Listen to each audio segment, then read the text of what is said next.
Hello, Mr. Danny Elfman. How are you? Fine, thank you for having me. Oh, it's hard not to be a little starstruck because I grew up listening to you, man.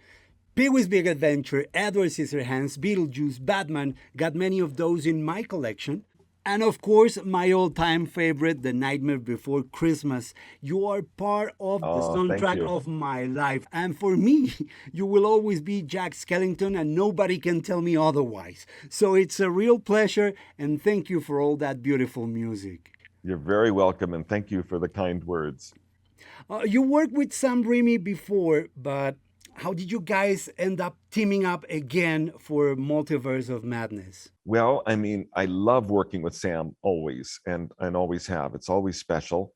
And so I read that Sam might be directing the new Doctor Strange, and I was like, "Oh my God, I would love to do this. I wonder if." And then I got the call. It's like, "Danny, would you like to come on and do this?"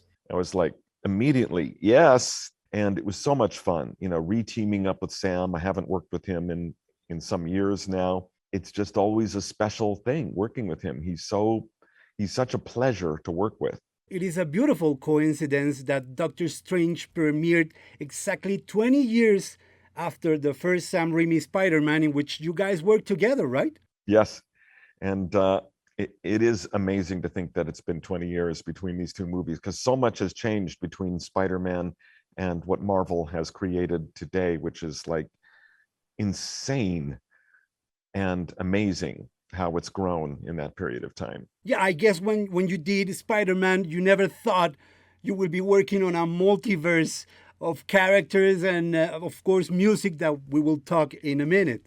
No, I never dreamed that Marvel would do what they did. And nobody could. Nobody could imagine what they've built. And I like the fact that they're really experimenting, stretching out stylistically. When I was working on Doctor Strange, it was so different. And Sam was bringing these kind of horror movie aspects into it.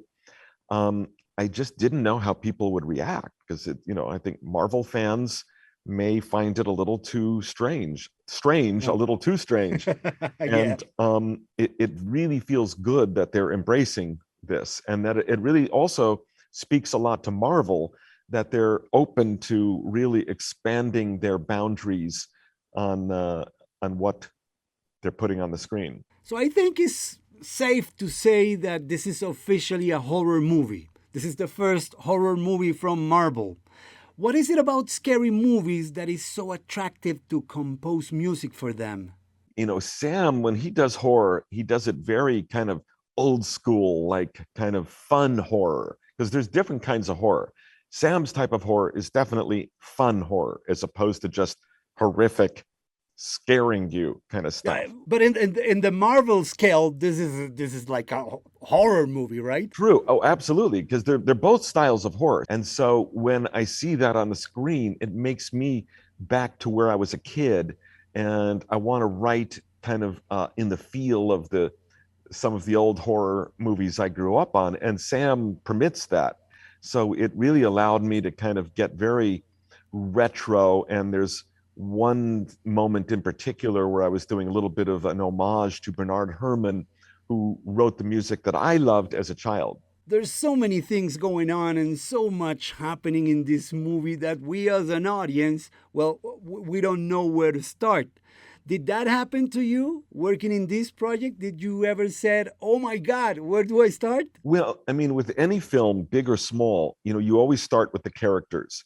And so I don't think about the fact of the scale of the movie.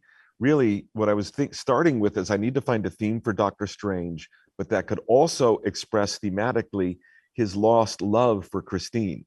And it also becomes their love theme.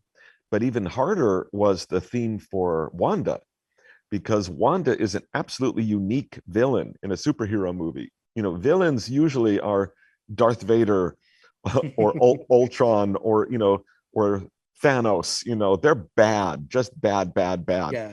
And Wanda, the antagonist, her motivation is to be back with her children. So it's heartbreaking. There's never been an antagonist in a superhero movie with such simple, pure motivation. And so it was important to find a theme for her that could be menacing, but that could also be very simple and childlike and heartbreaking. And so those were my initial objectives when I started writing the score. Yeah, I can imagine that this kind of movie is like a playground for a composer like you. It's such a playground. It really is just like, oh my God, I get to go here and I get to go here, and I don't have to rein myself in and control myself. I'm allowed to really open up and get crazy. In fact, I'm encouraged to go get crazy a little bit. And it was really a fun place to be. It took a long time, but it was such a fun playground to be in.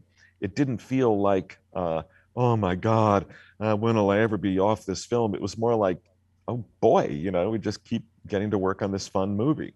I want to ask you a little bit about influences because there were some horns in the score that reminded me of Chernabog, the demon from the 1940s Fantasia from Disney. Ah, Did things like those influence you? I know they do, although it's not always conscious. Hmm. But I grew up listening to that same music. And so all of these things are present in my mind, when I'm writing. So I'm sure that you're right. If you say so, sir, that's fine by me. You had a particular sound in the 80s and in the 90s that I read somewhere that started to change with another Marvel character back in 2003, the Hulk, the Ang Lee movie. But I heard that 80s and 90s Danny Elfman sound in this movie, the organs, the strings. Was that like your way to open your own musical multiverses? It's not so much even tapping back to the 80s, it's tapping back even further to when I was a child, listening to these fun, crazy horror movies that I grew up on. So it takes me back to my own childhood, really. Well, at this point, everybody for sure in the world has seen this movie. So I gotta ask you, there is a very interesting scene in which two Doctor Stranges from different universes fight, but they do it with music. And I've never seen anything like that before in a movie. Please explain to me where this idea came from. Well, I mean, it came from Sam and or the writer. I don't actually know the origins, but Sam told me about it.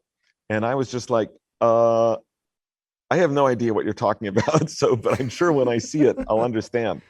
And then when I finally saw the rough version of it, I said, oh, I understand. Okay.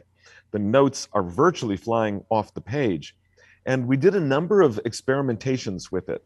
And I actually first recorded a version where I had a number of composers' music flying up and back. And then at the very last second, only weeks ago almost, I got on a Zoom with Sam Raimi and Kevin Feige, the president. And Kevin was like, I really would love to see this as just focusing on Beethoven and Bach.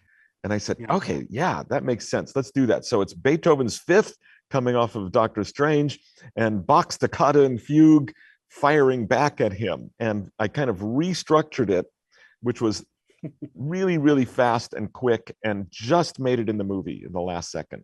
I gotta go, but I could talk to you all day. Thank you.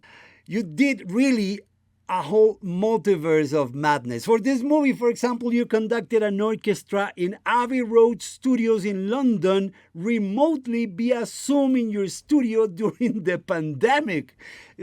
How is that even possible? It was the multiverse of madness in every way, shape, and form. But thank God it was a fun madness. Your fan forever. It's an honor, a pleasure, sir. Keep doing what you're doing. Thank you. It's amazing. Great job. I appreciate it. Have a great day. Thank you for your time. My pleasure.